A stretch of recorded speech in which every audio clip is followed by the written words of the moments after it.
नमस्कार। और सबसे पहले तो आज मैं थोड़ा सा असहज हूँ और मुझे इसलिए असहजता महसूस हो रही है कि कोविड के समय सब दुख में हैं, संकट में हैं, अपने परिवार के लिए चिंतित हैं और मुझे बड़े असहज वातावरण में ये प्रेस वार्ता करना पड़ रहा है। और मेरी भी चिंता कोविड की उतनी है जितना देश के सभी लोगों को है। तो मैं क्षमा मांगना चाहूँगा कि कोविड की अवधि में इस प्रकार का प्रेस कॉन्फ्रेंस करने का मैंने पहल किया है। अब मेरे बारे में बहुत कुछ कहा गया, किसी एक सज्जन के बारे में जो राजनीति में हैं और उनकी पृष्ठभूमि क्या है। मैं अगले 30 मिनट आपसे आग्रह करूँगा कि सिर्फ 30 मिनट आप मेरे साथ रहें। मैं आज भारतीय जनता पार्टी के प्रवक्ता के रूप में नहीं बैठा हूँ। मैं यहाँ छपरा के सांसद के रूप में आपके बीच में आया हूँ और छपरा की जनता की तरफ से आया हूँ। और ये स्पष्ट होना चाहिए कि ये प्रेस सम्मेलन भारतीय जनता पार्टी का नहीं है, ये मेरा व्यक्तिगत सांसद के रूप में ये प्रेस सम्मेलन है। मैं इसे टालना भी चाहता था, छोड़ना भी चाहता था, लेकिन लोगों ने कहा कि आप तो पिछले 25 वर्षों से दूसरे का पक्ष रखते हैं, ये अपराध होगा, गलत होगा कि अगर आप अपना पक्ष ना रखें। मित्रों की सलाह पर मैंने ये प्रेस कॉन्फ्रेंस आयोजित किया और मैं आपका बहुमूल्य 30 मिनट लूँगा। मेरे बारे में लोग भूल जाते हैं और ख़ास करके जो प्रेस सम्मेलन करते हैं उनको पता नहीं होता है कि मेरा राजनीतिक पृष्ठभूमि क्या है। तो मैं मूलतः एक पॉलिटिकल आदमी हूँ। पंजाब विश्वविद्यालय से छात्र राजनीति से प्रारंभ होकर के बिहार लौट करके 1990 में विधायक बना, 96 में लोकसभा में आया और तब मैं भारतीय जनता पार्टी में था। उसके पहले मेरी पृष्ठभूमि चंद्रशेखर जी के साथ रही। मैं छात्र जनता का राष्ट्रीय अध्यक्ष था, पंजाब विश्वविद्यालय का महामंत्री, अपने कॉलेज का अध्यक्ष। वहाँ से चल के लगभग 4 बार मैं लोकसभा में जीत के आया हूँ और पार्टी ने मुझे 2 बार राज्यसभा में काम करने का मौका दिया। तो मोटे तौर से मैं राजनीतिक जीवन में मेरे 30 वर्ष पूरे हो गए हैं और मैं ईश्वर का आभार व्यक्त करता हूं कि मेरे जैसे छोटे आदमी को भी राजनीति में इतने लंबे अरसे तक काम करने का मौका मिला। मैं आभार व्यक्त करता हूं उन सभी लोगों का जिन लोगों ने मेरा आज तक साथ दिया और इसलिए मैंने आवश्यक समझा कि अपने बारे में इस उम्र में आकर के सफाई देना पड़े। लेकिन आज के परिस्थितियों का हालात ऐसे हैं कि कई बार कहीं वो विषय आपके लिए जीवन भर का टेम्पलेट ना बन जाए। तो मैं आज उस राजनीति से जो राजनीतिक ताकत दिखा करके लोगों को असहाय करते हैं, मैं उनकी आवाज़ के रूप में आया हूं, जिसके खिलाफ कोई आवाज़ नहीं उठा सकता है, कोई बोल नहीं सकता है। और उसका कारण मैं बताऊंगा। चाहे वो कोविड के दौरान काम करने वाले डॉक्टर हों, सरकारी कर्मचारी हों, बिहार के अधिकारी हों, वरिष्ठ अधिकारी हों, स्वास्थ्य विभाग के वरिष्ठ अधिकारी हों, पैरामेडिक्स हों, दवा के दुकानदार हों और बहुत सारे लोग जो व्यवसायी हों, जो डर से नहीं बोल सकते हैं, मैं उनकी आवाज़ बन के, वैसे पुलिस के अधिकारी, वैसे लोग जो दमन के शिकार हुए हैं पिछले 30 वर्षों में, उनका वकालत लेके आया हूँ। और मैं ऐसे ही कोई बात नहीं रख रहा हूँ। मेरा व्यक्तिगत किसी से कोई झगड़ा नहीं है। राजनीतिक जीवन में मैंने कभी किसी से झगड़ा नहीं किया है, मैंने किसी का बुरा नहीं किया है। लेकिन जो सच है, और बिहार के मुख्यमंत्री एक बार हमेशा ये कहते हैं कि कानून का राज्य होना चाहिए।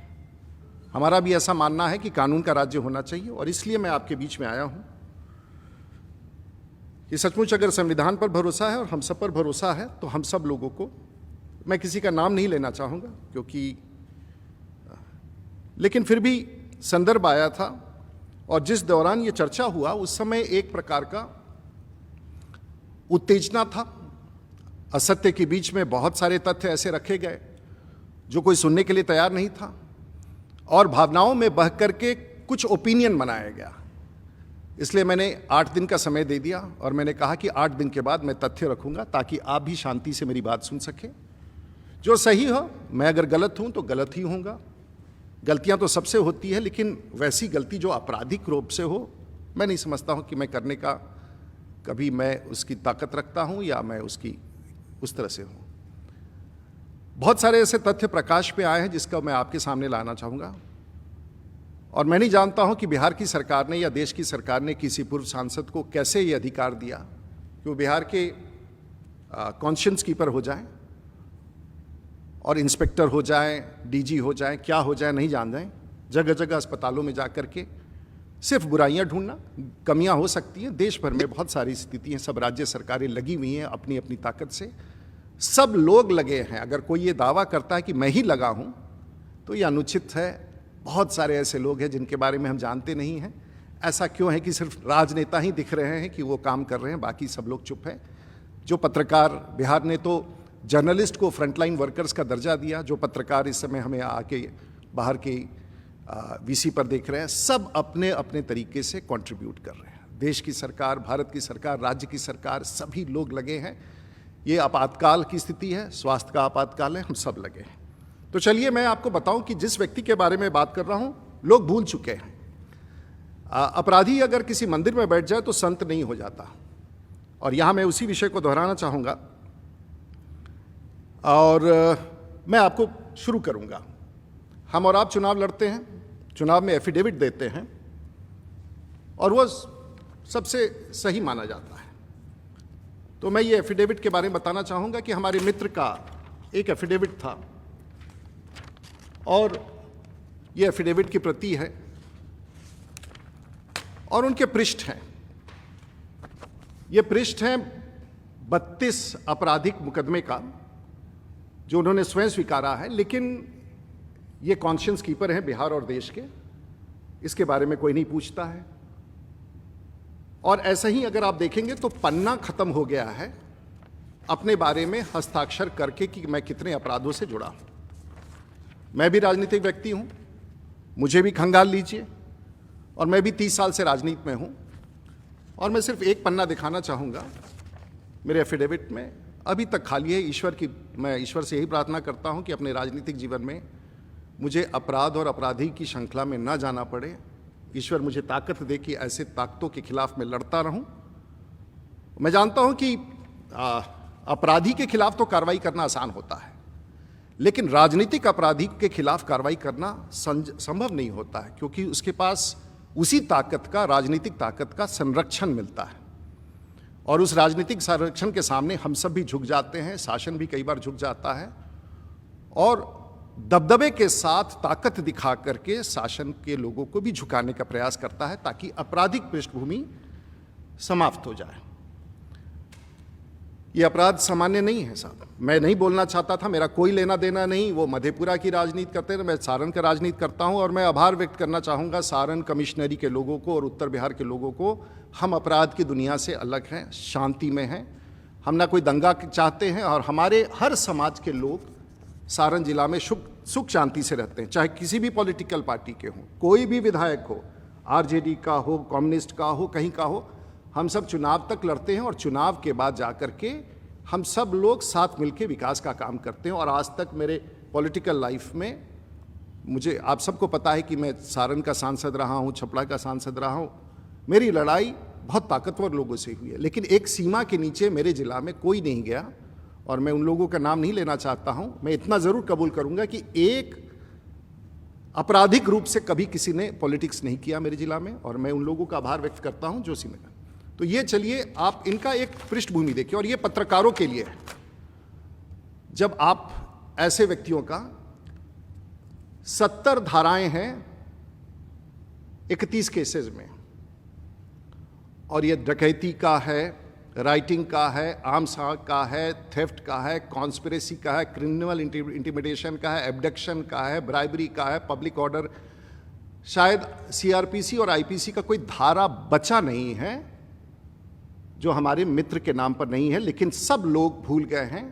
और पिछले 30 साल में ये सभी कई केसेस चार्जशीट हो चुके हैं, कई के कॉग्निजेंस हो चुके हैं, कई पर अब भगवान जाने कैसे कोई। और मैंने खंगाल डाला पूरी दुनिया के राजनेताओं के इतिहास को, पूरी दुनिया में। और मैं न Guinness book of world record में, न Limca book of world record में, कोई भी दुनिया का ऐसा पॉलिटिशियन नहीं होगा जिसकी ये आपराधिक भूमि हो, आपराधिक बैकग्राउंड। मुझे बहुत खराब लगता है, उनके ही परिवार हैं, बच्चे हैं मुझे, लेकिन मैंने उनको बुलाया नहीं था अपने यहाँ। मैंने उनको नहीं कहा था कि मेरे यहाँ आकर के कीजिए। मैंने कोई गलती नहीं की थी उस विषय पर भी। और मैं एपोलॉजेटिक नहीं हूं, मैं दावे के साथ कह रहा हूं कि मैंने तो इतना आपराधिक मामला, कोई भी धारा नहीं बचा है अगर ध्यान से देखेंगे, और वो सब छिपा हुआ है, कोई जानता नहीं है। केसों का धारा अगर आप ध्यान से पढ़ेंगे, कोई धारा ऐसा नहीं बचा है। नया सीआरपीसी और नया आईपीसी लिखना पड़ेगा किसी व्यक्ति के पृष्ठभूमि को बताने के लिए कि आखिर ये व्यक्ति है कौन और क्यों छिपा हुआ है इस प्रकार से, और क्यों छिपा रखा है लोगों ने, और क्यों इसकी चर्चा नहीं करते हैं। मैं अगर अपराध करूं तो रात्र भर हम लोग सो नहीं पाते हैं, और इस प्रकार का, और इसमें कितने लोगों का दमन हुआ, कितना, मैं ये नहीं जाऊंगा, इसको मैं भी छोड़ देता हूं, क्योंकि इसके बाद के अगर तथ्य मैं आपके पास लाऊं तो आप दंग हो जाएंगे। आगे का इंतजार कीजिए, हम सब लेके आएंगे, क्योंकि मैं जानता हूं कि किसी राजनीतिक अपराधी से लड़ना कितना कठिन होता है। आपके ऊपर भी हो सकता है, आपके परिवार के ऊपर भी खतरा हो सकता है, मित्रों पर हो सकता है, पत्रकारों पर हो सकता है। लेकिन एक और बात है जो छिपाया गया। 2014 में आप लोकसभा का चुनाव लड़े, जीत गए, लेकिन उस समय आपने 19 केसेस छिपा के रखे थे। 17, 18, 19, 25 अनुसंधान का क्रम जारी है, और आपने एफिडेविट में गलत दिया था। उस समय अगर आपके इस खिलाफ कोई न्यायालय में जाता तो शायद, लेकिन ये जांच का विषय है, इस पर मैं टिप्पणी, लेकिन आपने सत्यों को छिपाया था। तो मोटे तौर से आपके ऊपर अभी तक मधेपुरा में 6, पूर्णिया में 11, पटना में 29, जो स्पेशल कोर्ट में जो केसेस भेजे गए हैं 29, दरभंगा में 1, गाजीपुर उत्तर प्रदेश में 1, सहरसा में 2। पता नहीं, सरकार उस समय तो सबकी सरकार थी। आज की सरकार नीतीश कुमार जी की सरकार नहीं थी, सुशील मोदी जी नहीं थे, तारकिशोर प्रसाद नहीं थे, सबकी सरकार थी। और ये 1990 के बाद से, और मैं बताना चाहूँगा कि जब आप सांसद बने, मैं भी उसी वर्ष उस विधानसभा में जीत के आया था 27 साल की उम्र में।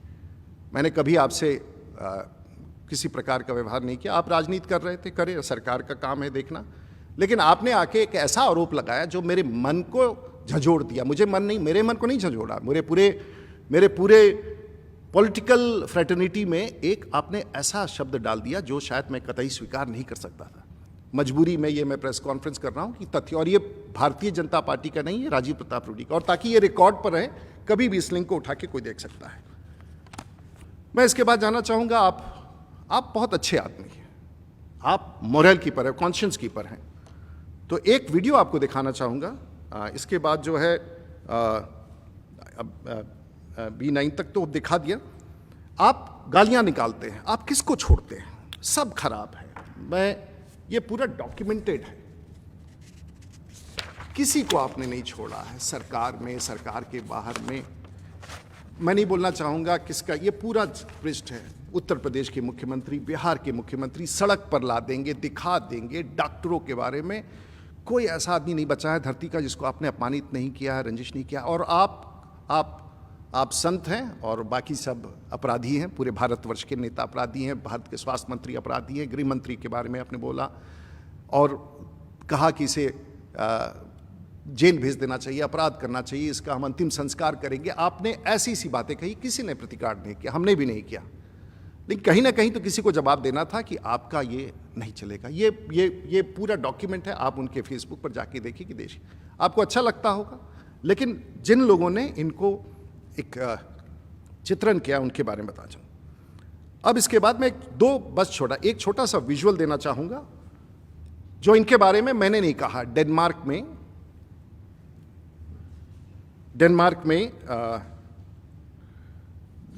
में किसी ने जाने के बाद, ये गलत हो सकता है लेकिन मैं नहीं जानता हूं कि अर्नब गोस्वामी इतना बड़ा गलती क्यों करेंगे। आप देख ले, इसको 30 सेकंड का है, सिर्फ याद कराने के लिए कि ऐसे भी लोग हमारे राजनीतिक जीवन में हमारे सलाहकार हैं और हमें कॉन्शियस कीपर, हमें गाइड करते हैं पॉलिटिक्स के बारे में, राज्य शासन को, मुख्यमंत्री को। ये आप सुन लीजिए, 10 सेकंड का है। उसके बाद In a member of parliament, in the back seat of an MP's car, surrounded by Indian security men. Name the member of parliament. Right. When I arrived at Delhi airport, I was received in the MP's personal car and put in the back seat and driven to his official residence within the sight of the the president's residential dome, and at his home, at Papu Yadav's home, and arranged for the transport by train that evening from Delhi to a very small train station that I couldn't see because I was packed in blankets.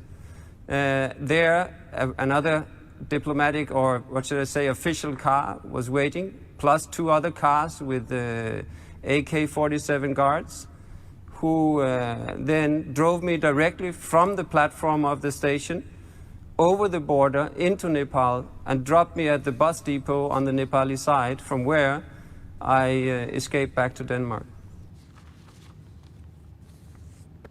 But ये पुरलिया किम Davy हैं जो अभी Denmark में हैं, सही है, CBI जांच अभी तक कर रही है। पुरलिया, क्षमा कीजिए मैं क्यों लाता, मेरा क्या लेना देना है, सरकार देखेगी। लेकिन अगर आप एक सीमा से पार करके लोकतंत्र को अपने हाथ में ले तो ये है। अजीत सरकार हमारे साथ विधायक थे और उस केस में अजीत सरकार की हत्या हुई, लोग भूल गए हैं। अजीत सरकार उस समय विधायक थे और सुप्रीम कोर्ट में आप वर्षों तक आप जेल में रहे, आपको कोर्ट ने कन्विक्ट किया और पटना हाई कोर्ट से आपकी रिहाई हुई। लेकिन सच्चाई ये है कि रिहाई के बाद भी आज आपका मामला सुप्रीम कोर्ट में सीबीआई ने पिटीशन किया। आप 5 साल तक सांसद रहे, आपने इसको, मैं नहीं कहूँगा, सुप्रीम कोर्ट जानता है। और सुप्रीम कोर्ट और देश का कोर्ट सब कुछ देखता है, सब कुछ जानता है। अगर आप इन सब चीज़ों को छिपाने के लिए करें, मेरा कोई लेना देना, आप बरी हो जाएं, आप दोषमुक्त कहलाएं। लेकिन अजीत सरकार की हत्या के बाद उस विधानसभा में हम लोग भी बैठे थे, हम जानते हैं, कम्युनिस्ट के नेता थे। आज कम्युनिस्ट के लोग इनका समर्थन कर रहे हैं अजीत सरकार की बात को भूल करके। क्षमा कीजिए, मुझे दुख होता है, वो हमसे बहुत वरिष्ठ थे और मैं तो 27 साल का था। लेकिन इसे भूलना, अगर आप चाहते हैं कि ये गलत है तो आप भूल जाएं। अब छोड़िए इनकी बात, मैंने सिर्फ ये अभी फ्लैग किया है। तथ्यों का जाल इतना लंबा चौड़ा है और ये उन लोगों को बताने के लिए जो इस लड़ाई को लड़ रहे हैं। आप हिम्मत मत हारिए। अब राजीव प्रताप रूडी व्यक्तिगत तौर से आपके साथ खड़ा है। 8 साल से बयान ना कराना, केस को दबा के रखना, ट्रायल को रोक के रखना, ट्रायल नहीं, स्पीडी कोर्ट, सुप्रीम कोर्ट के आदेश के बाद भी ट्रायल्स ना होना। और आपने कहा कि मैंने जेल भेज दिया। मैं क्यों जेल भेजने जाऊंगा, मैं कौन होता हूं जेल भेजने वाला। आपके खिलाफ वारंट था, ये वारंट निकला हुआ था आपके खिलाफ मार्च के माह में, ये वारंट था। मार्च में तो घटना नहीं घटी, मैं तो आपका कुछ नहीं हूं। अगर मार्च के महीना में ये जुडिशियल मजिस्ट्रेट का ये अगर नीचे ये देखिए 22 मार्च 2022 का 21 का है, ये additional chief judicial magistrate Madhepura. मेरा कोई लेना देना नहीं, मेरे मित्र नहीं है। कोर्ट का संज्ञान लिया, गलती से ये लगता निकल गया है, क्योंकि इस तरह की केसेस 20-20 साल से आपने दबा के रखा है। मुझे विश्वास है कि न्यायालय अपना कार्य करेगा और बहादुरी के साथ सरकार ऐसे तथ्यों को प्रकाश में लाएगी और उनका न्याय जो वर्षों से नहीं मिला है उनको मिलना चाहिए। मैं बहुत भारी और दुखी मन से इन विषयों को रख रहा हूँ। मेरा ये काम नहीं है, मैं कोई विसिल ब्लोअर नहीं हूँ, मैं कोई रॉबिन हुड नहीं हूँ, मैंने राजनीति कभी इस प्रकार से नहीं किया है। और मेरा आपके प्रति संवेदना भी है, क्योंकि आप बीमार हैं। मुझे दुख है इन सब बातों को रख के, क्योंकि दिन प्रतिदिन सोशल मीडिया पर मुझे जिस प्रकार से आप ट्रोल कर रहे थे तथ्यों के अभाव में, अब मैं अपने जीवन के प्रयासों के बारे में कहूँगा। मैं कोई सरकारी कर्मचारी नहीं हूँ, एक जनप्रतिनिधि हूँ और जो विषय आया है उसके बारे में बता करके मैं अपनी प्रेस वार्ता समाप्त करूँगा। और मैं कोई महिंद्रा का डीलर नहीं हूँ, मेरे पास कोई शोरूम नहीं है, मेरे पास कोई एजेंसी नहीं है, मैं एम्बुलेंस का एजेंसी नहीं चलाता हूँ। मैं वर्षों से, जब मैं हारता हूँ जीतता हूँ, मैं कुछ काम लेके अपने क्षेत्र में चलता हूँ एक्सपेरिमेंट में, क्यों जहाँ सरकार नहीं कामयाब होती है मैं सरकार के एक्टिविटी को सप्लीमेंट करता हूँ। और मैं दावे के साथ कह सकता हूँ कि भारत में अगर सबसे बड़ा संगठित और व्यवस्थित एम्बुलेंस नेटवर्क अगर कहिए है तो राजीव प्रताप रूडी ने उसे संचालित किया है। कमियां हो सकती हैं, थोड़े कम हो सकता है, कम मरीज पहुंच सकते हैं, लेकिन 24 घंटे का ये काम जारी होता है। मैं आपको कुछ दिखाऊंगा और इसके बाद स्वयं आप तय कर लीजिएगा कि मैं कितना बड़ा गलत काम करता था। पहले तो कहा गया कि ये एम्बुलेंस मेरे घर में लगा है। मैं लोगों को बताना चाहूँगा कि पटना जाने के बाद ये मेरा घर है। वैसे इस घर को नक्सलियों ने उड़ाने का कोशिश किया, ये पुराना घर है, 100 साल पुराना, और मैं यही रहता हूँ। पीछे भी एक घर है, आगे भी है, और ये मेरा घर है और मैं यहीं रहता हूँ। जब मैं गांव में जाता हूँ मैं अपने संसदीय क्षेत्र में ही रहता हूँ, ये मेरा घर है।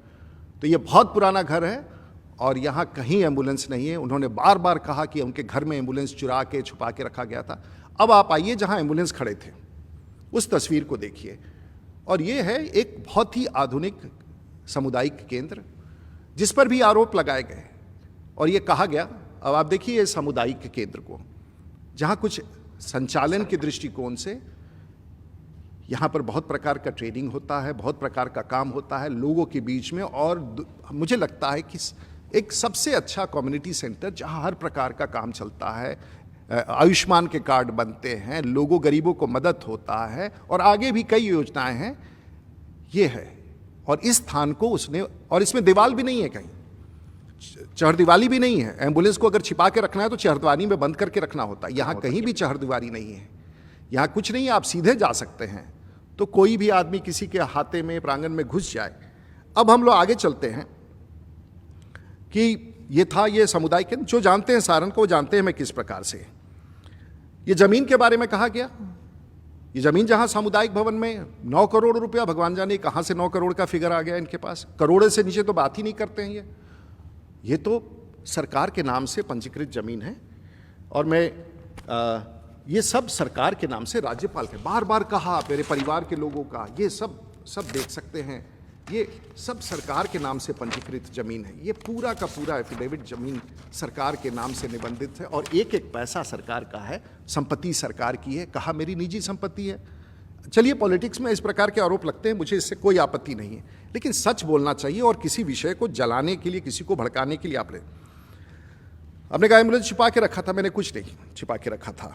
और ये भी बताना चाहूँगा कि जो 2019 में, मैं ये एम्बुलेंस का काम कोई कोविड में नहीं कर रहा हूँ, मैं एम्बुलेंस का काम पिछले 10 वर्षों से कर रहा हूँ, लगातार कर रहा हूँ, लोगों तक पहुँचा रहा हूँ, उसमें सुधार कर रहा हूँ। और ये एक व्यवस्था के तहत है। ये डिस्ट्रिक्ट में जितने 40 के आसपास जो ये समिति बनी हुई है, इसके अध्यक्ष डीडीसी है, ये उसका है डिस्ट्रिक्ट मजिस्ट्रेट का। देखिए ये इस पर पंचायत की मुखिया को दिया जाता है। और ये देखिए डिस्ट्रिक्ट एम्बुलेंस दास है, जिसमें उप आयुक्त अध्यक्ष होते हैं, सिविल सर्जन उसके सचिव होते हैं, जिला योजना पदाधिकारी, जिला लेखा पदाधिकारी, जिला पंचायती राज जिला, और सांसद का एक चयनित संचालन समन्वय संस्था, ये मुखिया द्वारा स्वीकार किया जाता है। और पंचायत स्तर पर भी एक कमेटी होता है, ये पंचायत स्तर पर का कमेटी है। ये देखिए इसमें एक पंचायत स्तर की कमेटी है, वो शायद पन्ना दिख नहीं रहा है, मैंने निकाल दिया। और वहाँ से ये संचालित होता है, ये पूर्णतः सरकारी है। मैंने अपने ऊपर ले लिया कि मैं चलाता हूँ, मैं समन्वय करता हूँ ताकि अच्छी तरह से चले, उसकी जिम्मेवारी लेता हूँ। 4 लाख रुपए में तो एक नाली बनता है गांव का, पता नहीं कई बार बनता है नहीं बनता है। 4 लाख रुपए का एम्बुलेंस, मेरा ये कमिटमेंट है। और मैं कहता हूँ 4 लाख रुपए से अगर किसी एक व्यक्ति का एक कार्यकाल में एक एम्बुलेंस से अगर जान बच गया, तो मैं समझता हूँ कि वो 4 लाख रुपया सरकारी पैसे का सदुपयोग हुआ। और इसको मैं फिर से दोहराना चाहूँगा कि मुझे अपने इस कार्य पर गर्व है कि मैं गरीबों तक काम करता हूँ ईमानदारी से, और ये मेरा पैशन है, मैं करता रहता हूँ, चाहे इसका कोई भी इसको हटाने का कोशिश करे। आपने ये कह दिया कि हमारे ये कैसे मुखिया लोग चलाते हैं। पंचायती राज संवैधानिक अधिकार के तहत पंचायतों में मुखिया का सबसे बड़ा भूमिका है। हमारे यहाँ 225 के आसपास पंचायत। मैंने अभी ये देखिए मुखिया लोगों को जब दिया गया था, और ये मैं वीडियो आपको चला के दिखाना चाहूंगा, तो ये पंचायतों में बांटा गया। समाज में भी एक इनका अच्छा स्थान है। और मेरे लिए बहुत खुशी की बात है कि सतेंद्र जी को आज हम सांसद कोष से अपने पंचायत के लोगों का और जिला के लोगों की सेवा करने के लिए, मुखिया जी आपको ये एम्बुलेंस की चाबी मैं इनको दे रहा हूँ। हमारे साथ महेश राय जी हैं, जो नाथा छपड़ा के मुखिया हैं, ये समाज सेवा में लगे रहते हैं। और इनको भी ये 22 नंबर गाड़ी इनके जिम्मे सौंपा जा रहा है। जो फकुली पंचायत के मुखिया हैं, नौजवान हैं, मेहनत करते हैं, समाज का सेवा करते हैं। और ये आपको एम्बुलेंस का चाबी देता हूँ, पंचायत और इस जिला के लोगों की सेवा में लगाएं। रंजू जी हमारे साथ हैं, रंजू कुमारी जी, उनके पति धर्मेंद्र जी भी हैं, और उनके पंचायत सेवा के अशोक यादव जी भी। और सबकी सम्मिलित जिम्मेदारी है उस समिति की, इस एम्बुलेंस का उपयोग करेंगे। और मुझे विश्वास है कि डुमरी पंचायत में जब ये चलेगा तो सिर्फ आप वहीं के, ठीक है, ये मैं ऐसे आपको सैकड़ों दिखा सकता हूं, लेकिन मैं नहीं, मैं कह रहा हूं ये एक दृश्य था। अब आपने हमारे मुखिया समाज को अपशब्द के मुखिया बेईमान है, पैसे कहाँ रखता है, क्या करता है, अरे छोड़ दीजिए, वो लगा है कोविड में, हिसाब दे देगा, कल पैसे दे देगा। आपने मेरे जिला के पार्षदों को, मुखिया को, सरपंच को, वार्ड को, पूर्व वार्ड को आपने कैसे उसका अपमान किया? ये जनप्रतिनिधि हैं, जैसे मैं सांसद हूँ वो भी अपने जनप्रतिनिधि हैं, वो भी काम करते हैं, चाहे जितना करते हो, जैसे करते हो, अपनी ताकत से करते हैं। और मुझे गर्व है सारण जिला के सभी जनप्रतिनिधियों का, सभी सांसदों का, सभी विधायकों का, सभी वैसे लोगों का जो इस प्रकार के काम करते हैं। मैं आपका आभार व्यक्त करता हूं। और पंचायती राज का अगर स्वरूप सचमुच देखना है तो सारण की धरती पर आके देखिए कि पंचायत में किस प्रकार से एम्बुलेंस का संचालन मुखिया कर रहा है। अब आप कहेंगे कि आपकी क्या भूमिका है? मेरी भूमिका है, जिसके कारण ये आरोप मैंने सब कुछ अपने ऊपर ले लिया, क्योंकि ये मेरा पैशन है, मैं इसको संगठित कर रहा हूं पंचायतों से। और एक अब मैं आपको दिखाना चाहूँगा, ये कहा गया कि मुझसे निकल गया उस दिन, मुझे लोग कहते थे कि हम ड्राइवर नहीं है, मैंने कह दिया ड्राइवर है, ड्राइवर नहीं है, उसको बनाया ड्राइवर। 40 ड्राइवर, कोई ड्राइवर नहीं आया आज तक हमारे यहाँ, कोई लाइसेंस नहीं मिला, कुछ नहीं मिला। चलिए वो भी एक गिमिक था, 24 घंटे तक समाचार चला, लोगों को लगा कि ड्राइवर के अभाव में। लेकिन एक और सच था जिसके कारण नहीं हुआ, और वो सूची मैं आपको दिखाना चाहूँगा कि क्यों एक और सच था। क्योंकि ये डीएम को मैंने चिट्ठी लिख के भेजा कि साहब एम्बुलेंस की ड्राइवर्स की कमी है, और ये घटना से बहुत पूर्व लिखा गया। और मैंने लिख के वहाँ डिस्ट्रिक्ट मजिस्ट्रेट को दे दिया था कि साहब अगर ड्राइवर मिले तो दीजिए, कोई सरकारी कर्मचारी अगर खाली है, ड्राइवर है, उसके पास ड्राइवर नहीं है, जिला में ऐसा होता है, उनको दे दीजिए। ठीक है, आपको लगता था ये मैंने फैब्रिकेट किया, कोई बात नहीं, आपको लगता होगा बचने के लिए, उसके पहले का पत्र लिखा हुआ है। लेकिन एक जिम्मेवारी होती है किसी का, मुखिया लोगों की भी जिम्मेवारी है। और अनफॉर्चुनेटली जो एम्बुलेंस उस दिन खड़े थे, ये सब उसका नंबर है, मिथिलेश कुमार सिंह छपला सदर, कृष्णा राय एक्सीडेंट होकर गाड़ी गैराज में, अनूप कुमार, जयराम गिरी, कन्हैया सिंह इत्यादि इत्यादि। आप डेट देखें, इंश्योरेंस लैप्स डेट 25/5/2021 को ये सभी गाड़ियों का, किसी का 22 में, किसी का फरवरी में, हमें सबको कह के सबका इंश्योरेंस, सबको है कि लौटा दीजिए, रूडी जी इंश्योरेंस करा के दे देंगे। हम दे देंगे, थोड़ा समय लगता है, लेकिन फिटनेस गाड़ी में नहीं हो, इंश्योरेंस नहीं हो, मरीज या ड्राइवर की मौत हो जाए या कोई घटना हो जाए, कहाँ से कोई जवाब देगा? तो काम करने वाले को ही आप उंगली उठाते हैं। माननीय पूर्व सांसद जी, आपको पूछना चाहिए था मुझसे, आप मेरे मित्र हैं, आपको आना चाहिए था, फ़ोन लगाना चाहिए था, डीएम से पूछना चाहिए था। आप किसी के घर में घुस जाएंगे, कहीं भी चले जाएंगे, आप पटना के अस्पतालों में ज़बरदस्ती घुसते रहे, क्या करते रहे, आप कीजिए जो करना है, लेकिन कम से कम एक सांसद, पूर्व सांसद दूसरे सांसद के घर में ज़बरदस्ती नहीं घुसता है, ये हमारी मर्यादा नहीं है। लेकिन अगर आपको लगा कि एक बड़ा ख्याति मिलेगा तो आपने, अब मैं आपको वो चीज़ दिखाना चाहता हूं, जो एक सूची जिसमें कितना ये एम्बुलेंस चले हैं, ये जरूर देख लीजिए, क्योंकि पत्रकारों को लगता है कि ये सब खड़े थे। तो ये एक एम्बुलेंस 62,000 किलोमीटर चला है, 58,000 किलोमीटर चला है, 50,000, 36,000, ये सभी एम्बुलेंस कितने किलोमीटर चले हैं?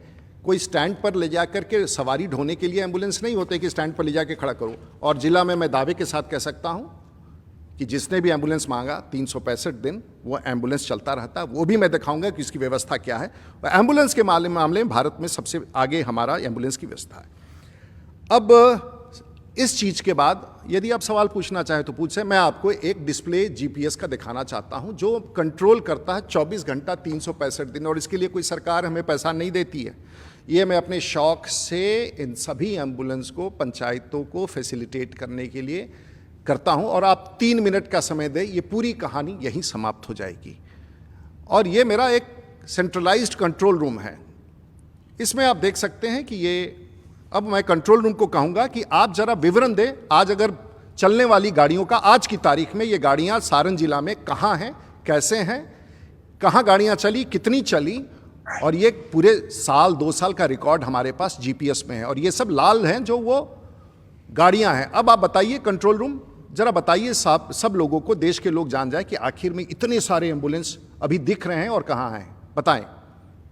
नमस्कार, माननीय सांसद राजीव प्रताप रूडी जी के कंट्रोल रूम में आप सभी का स्वागत है। जैसा कि हम सभी देख रहे हैं, ये नक्शा छपरा जिले का नक्शा है, जिसके उत्तरी और पूर्वी छोर पर गंडक नदी का किनारा है जो बगल के जिला मुजफ्फरपुर को जोड़ता है, और दक्षिणी और पश्चिमी छोर से लेकर पूर्वी छोर तक गंगा नदी का किनारा क्षेत्र है जो राजधानी पटना को सीधा संपर्क देता है।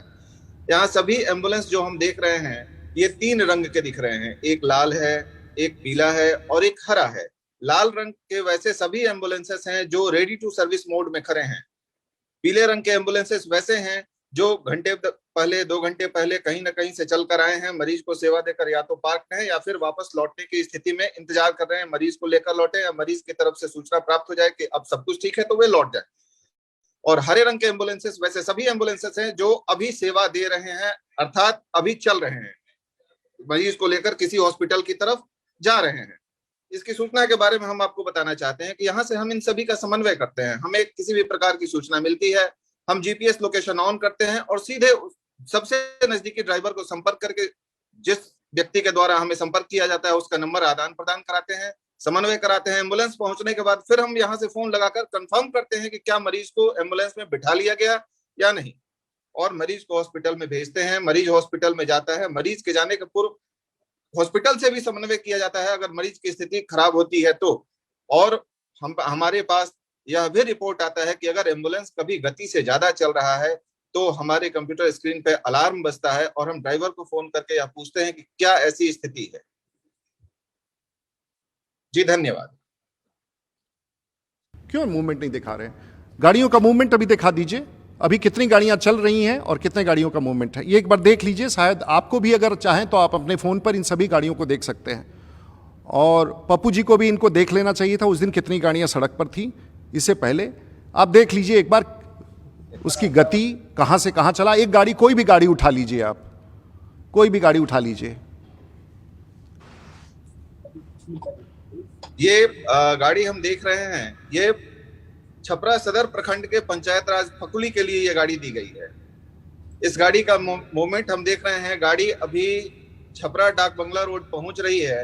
ये गांव से, फकुली गांव से किसी मरीज की सूचना प्राप्त होने के बाद मुखिया जी से और चालक से समन्वय कराकर तुरंत एम्बुलेंस उपलब्ध कराया गया और मरीज को लेकर एम्बुलेंस छपरा सदर हॉस्पिटल के लिए आ रहा है। जैसा कि हम इस स्क्रीन पर देख रहे हैं, हम सब कुछ यहाँ से मॉनिटर कर पा रहे हैं। गाड़ी की गति अभी 20 किलोमीटर प्रति घंटे रफ्तार से चल रही है और डाक बंगलो रोड में सदर हॉस्पिटल से गाड़ी मुश्किल से 5 मिनट की दूरी पर है। एक और कोई पटना की तरफ की गाड़ी दिखाएं जो पटना गया हुआ हो, कोई और गाड़ी दिखाएं जो मूवमेंट है। ये हर एक गाड़ी है जो मूवमेंट में है, लाल है जो ऑपरेशंस हो रहे हैं। ये एम्बुलेंस हम देख रहे हैं जो अमनौर प्रखंड के कैतुका लच्छी पंचायत की गाड़ी है। वहां से सूचना प्राप्त होने के बाद हमने मुखिया और चालक से समन्वय किया।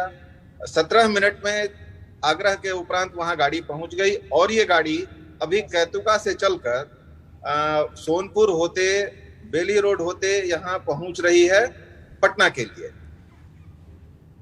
और अभी रनिंग मोड में है। गाड़ी अभी आई है, गाड़ी जस्ट पार्क हुई है, हॉस्पिटल में पेशेंट को पहुंचाया जा रहा है।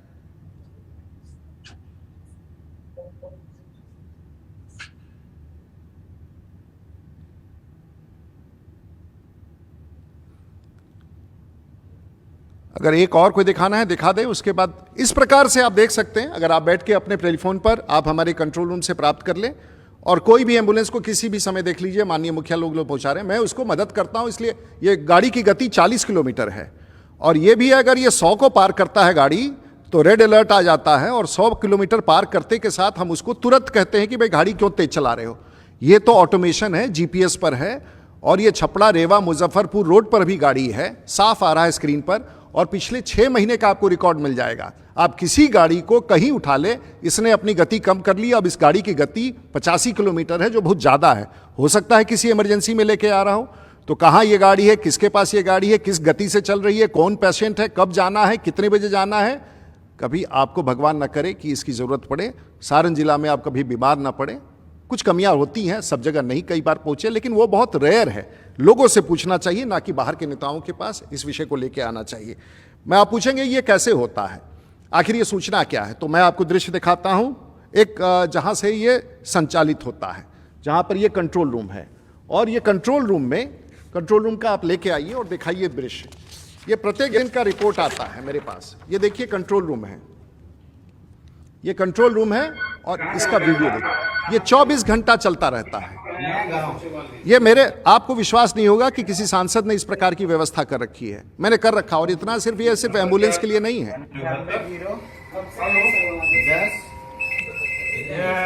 उसमें ई पास करके इसमें आप सारा डिटेल भरिएगा, अपना सबमिट कीजिएगा, तो 1 से 2 घंटा में आपके पास सारा डिटेल मैसेज आ जाएगा। उसमें कैसे क्या करना है, कब स्टेशन पहुंचना है, कब ट्रेन है आपका। कितने लोगों को जाना है। चलिए, बहुत बहुत धन्यवाद।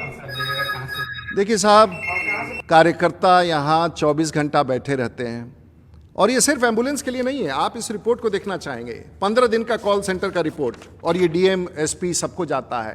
सबसे पहले देखिए, ये 1/5 का है कोरोना इन्फॉर्मेशन, टोटल 1 महीने का है। उसके बाद ये 1/5 से 15/5 तक का टोटल है। कोरोना इन्फॉर्मेशन 2500, एम्बुलेंस 507, इलेक्ट्रिसिटी का कंप्लेंट, ब्लॉक का कंप्लेंट, लैंड डिस्प्यूट पुलिस, और 15 दिन में मुझे 6133 कंप्लेंट। प्रत्येक दिन का भी रिपोर्ट है, प्रत्येक दिन का देखिए। जैसे ये 15/5 का है, यानी कि कल का, 2 दिन पहले का। Emergency admission 10, other health call, corona information 100, ambulance 32, electricity के बिजली भी कटता है, ब्लॉक के complaints, land dispute, police complaints 2, admission Kendriya Vidyalaya, request to meet MP 21, PNR जो होता है जनरल कॉल, और 350 कॉल यहाँ प्राप्त हुए। मैं सिर्फ ये प्रयास करता हूँ, इसमें एम्बुलेंस एक है, और ये डिस्ट्रिक्ट मजिस्ट्रेट को रोज जाता है, SP को भी जाता है। SP साहब भी देखते हैं कि मेरे यहाँ क्राइम की क्या स्थिति है।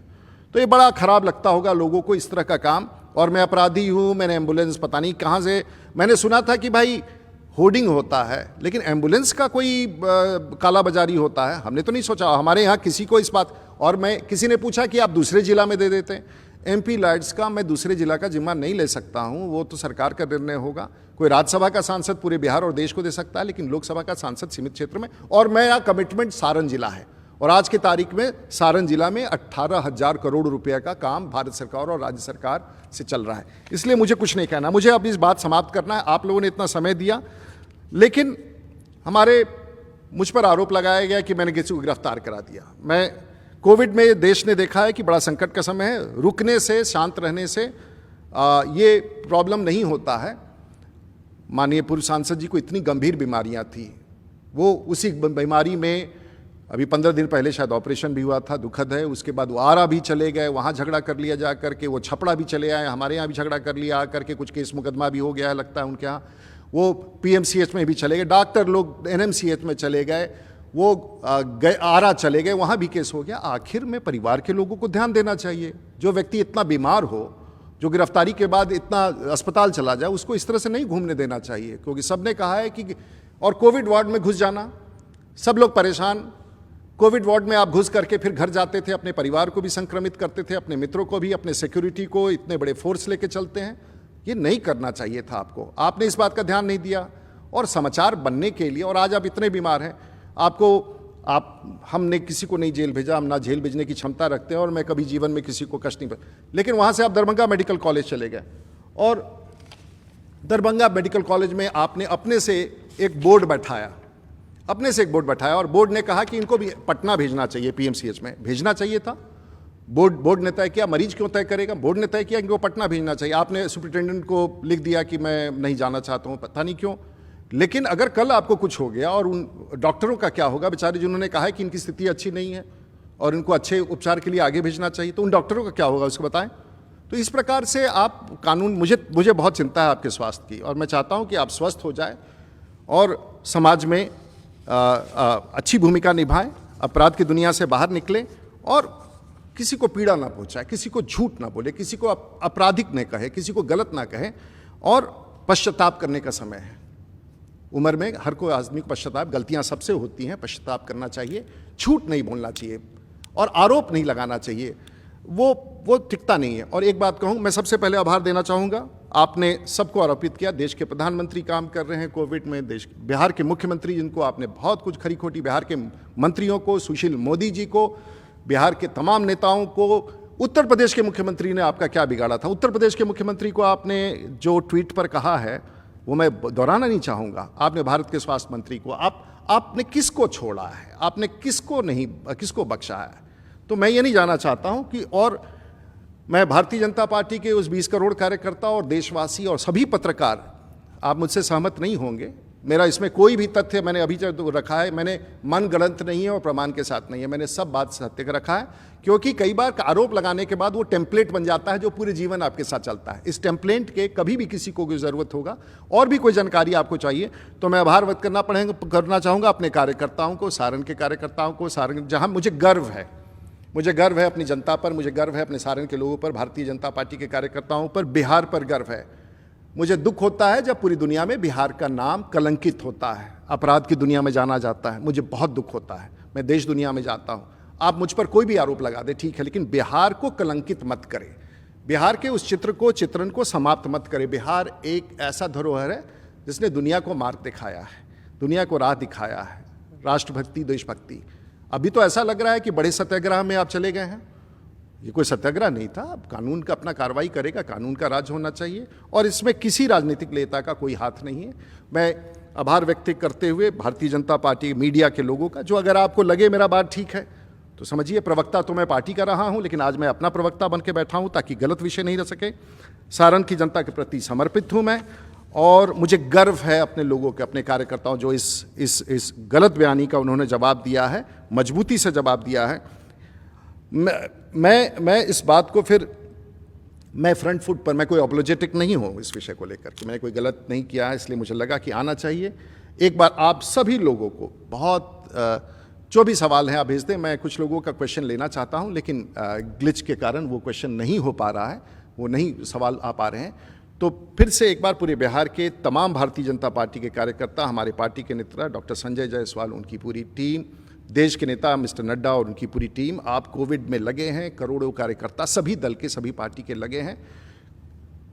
बुरा वक्त है, लोगों को एक दूसरे का हाथ बटाना चाहिए, आरोप से बचना चाहिए और हमें विश्वास है कि ऐसी तमाम ताकतें आज आरोप प्रत्यारोप के रास्ते से छोड़ करके समाज के साथ जुड़ करके, बहुत घटनाएं हो रही हैं, बहुत करीब के लोग, बहुत परिवार के लोग। आज मुझे दुख, इस सबसे बड़ा दुख है कि मेरे जीवन के अच्छे 8 दिन जिसको मैं लोगों की मदद में अपने तरीके से करता रहता हूँ, छोटा ही करता रहता हूँ, मेरे 8 दिन इस पूरे प्रकरण में खराब हुए। बदनामी से मैं नहीं डरता हूँ, लेकिन बदनामी के पीछे अगर कोई आधार हो तो ठीक लगता है। और बहुत सारे ऐसे पेपर कटिंग्स आए और विषय आए जिस पर मैं दूं तो घंटों चलना पड़ेगा आप सब लोगों का। और मैं फिर कहना चाहूँगा कि ये अगर कोई गलत करता है तो तथ्यों का जाल इतना बड़ा है कि उसे समाप्त नहीं किया जा सकता है। मेरे देश भर में लाखों लोग जो आज मुझे देख रहे हैं, मेरे मित्र, वो जो जानना चाह रहे हैं, जिन लोगों ने जानना चाहा उन सब के लिए प्रत्यक्ष रूप से है। मैं जो काम करता हूँ इस राजनीतिक काल के अंतिम समय में, 30 वर्ष के राजनीतिक जीवन के बाद मैं कुछ ले करके या संपत्ति बना के मैं समाज को वापस दे के जाना चाहता हूँ। जो मेरी ताकत है, ईश्वर की बड़ी संवेदना रही है, सब लोगों की संवेदना रही है और मैं किसी का बुरा नहीं, मैं आपकी स्वस्थ होने का कामना करता हूँ, आपके परिवार की भलाई चाहता हूँ। वैसे तमाम लोग जो इस प्रकार से हैं, मैं सबकी भलाई चाहता हूँ, उन गरीबों का और विशेषकर से जो आज ज़रूरतमंद हैं उनके साथ हम खड़े हो सकें। आप सबका, सभी पत्रकारों का, सभी मित्रों का, मीडिया प्रभारी, दिल्ली के मीडिया के लोगों का, संजय मयूख जी का, बलूनी जी का, और सभी जो भारतीय जनता पार्टी के और जनता दल यूनाइटेड के प्रवक्ता जिन्होंने स्पष्ट रूप से कहा, और भी पार्टी के प्रवक्ता जिन्होंने स्पष्ट रूप से इस पूरे संज्ञान लिया, और मैं आप सबका और बिहार वासियों का फिर से आभार व्यक्त करता हूँ। और सभी डॉक्टर और जितने लोग स्वास्थ्य में लगे हैं उन सब का आभार व्यक्त करते हुए, देश दुनिया के लोग जो आज मुझे देख रहे हैं, आभार व्यक्त करते हुए फिर से आपको नमस्कार। बड़े दुखी मन से मैं ये प्रेस वार्ता कर रहा हूँ। मुझे धन्यवाद आप सब लोगों का। नमस्कार, जय हिंद, वंदे मातरम।